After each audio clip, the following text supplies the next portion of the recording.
Welcome to listeners viewers. بات کروں گا agreement اور آف آربیٹریشن یعنی معاہدہ ثالثی کیا ہوتا ہے. آربیٹریشن کے ایکٹ کے تحت قانون ثالثی کس معاہدے کو جائز قرار دیتا ہے. آربیٹریشن ثالثی یا ثالث پن provides alternative form to time consuming and expensive court proceedings and ensure speedy disposal of disputes. Arbitration agreement is considered most significant factor to existence of every arbitration. There can be arbitration only when disputing parties have already made clear and valid arbitration act and agreement under this act. It reveals that there can be no arbitration when there is no clear and valid arbitration act. یعنی جب فریقین مخالف فریقین نے پہلے سے واضح اور قانونی اقرار نامہ ثالثی کیا ہوا ہوتا ہے اور یہ اعلان کرتا ہے کہ کوئی ثالثی نہیں ہو سکتی جب تک کہ کوئی واضح اور جائز اقرار نامہ ثالثی مرتب نہیں کیا گیا، لکھا نہیں گیا. قانون ثالثی کے مطابق اقرار نامہ ثالثی سے مراد موجودہ یا آئندہ اختلافات کو ثالثی کو سپرد کرنے کے لیے ایک تحریری اقرار نامہ ہوتا ہے. تاہم یہ لازمی نہیں ہوتا کہ اس میں ثالث کو نامزد کیا جائے، کیونکہ ثالث کو اس تحریری ثالثی معاہدے میں مقرر نہیں کیا جاتا، اپوائنٹ نہیں کیا جاتا، لکھا نہیں جاتا. یہ ایک علیحدہ پروسیس ہے. کورٹس کو اپلیکیشن دینی پڑتی ہے، اس کے تحت پھر کورٹ دیکھتی ہے، اس کے کنڈکٹ اور سارا کچھ لوازمات پورے ہوتے ہیں تو اس کو کورٹ مقرر کرتی ہے ثالث کو، آربیٹریٹر کو. اس کے لیے ضروری ہے جو لوازمات یا عناصر جس میں وہ ہے کہ تحریری طور پہ ہونا چاہیے، اور تحریر ایگزسٹنٹ ہو، موجود ہو. اس میں تنازع کا تصفیہ جو ہے کس طرح کیسے کیا جائے گا، ہونا چاہیے، وہ بیان ہو. آخر میں اس پہ فریقین مخالفین کے رضامندی اور قبولیت بھی ہونی چاہیے.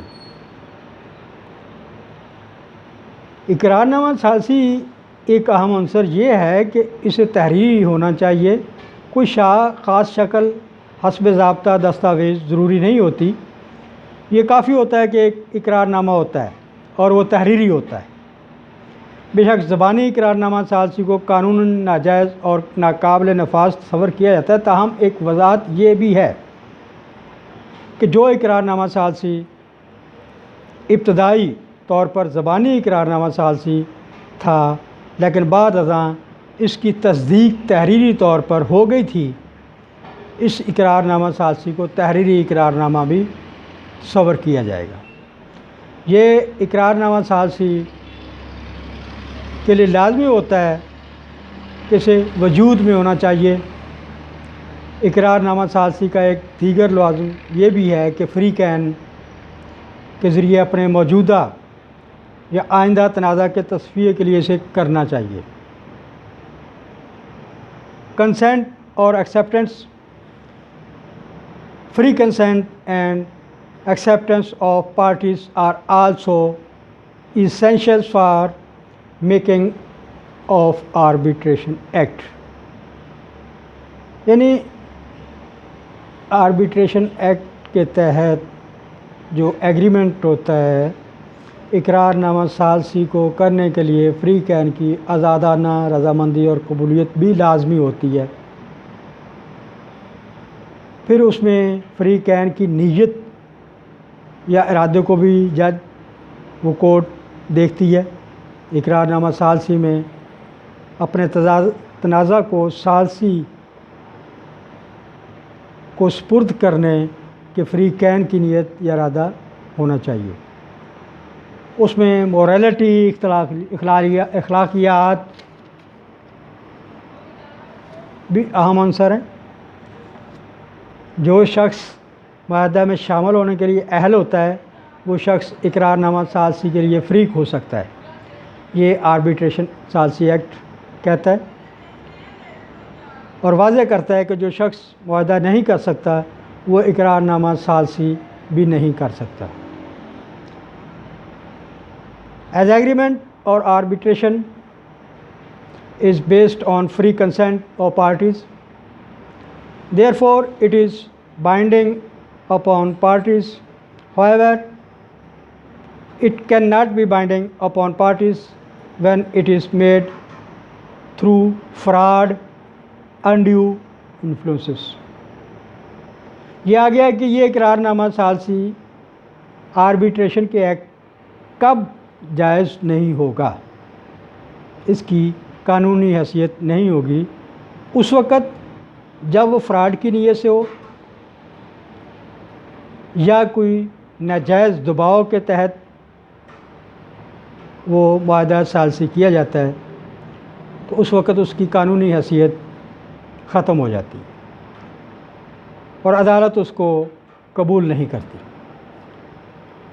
کیونکہ جب فراڈ ہوگا، نیت ہی بندے کی غلط ہے، اس ثالث کی، امپائر کی، وہ کسی پارٹی کی سائڈ لے گا تو آربیٹریٹر نہیں کہلائے گا۔ قانون نے ایک آربیٹریٹر ایکٹ کے تحت، آربیٹریشن ایکٹ کے تحت کچھ اہم چیزیں بیان کی ہیں، اس میں کہ اس کا کردار کیسا ہے، کردار کا اچھا ہونا چاہیے، فراڈ تو نہیں ہو رہا، یا کسی زور آور پارٹی کے کہنے کے یا اس کے دباؤ میں آنے کے تحت وہ کوئی فیصلہ دے رہا ہے، وہ قابل قبول نہیں ہوگا۔ اس میں ہم یہ کہہ سکتے ہیں کہ مبہم یا ناقص، غیر واضح یا ناجائز اقرار نامہ ثالثی پیچیدہ اور طویل مقدمہ بازی کی طرف لے جا سکتا ہے، حتیٰ کہ غیر معین اور غیر یقینی شرائط اسے غیر مؤثر بنا سکتی ہیں، اسے آربیٹریشن ایگریمنٹ کو۔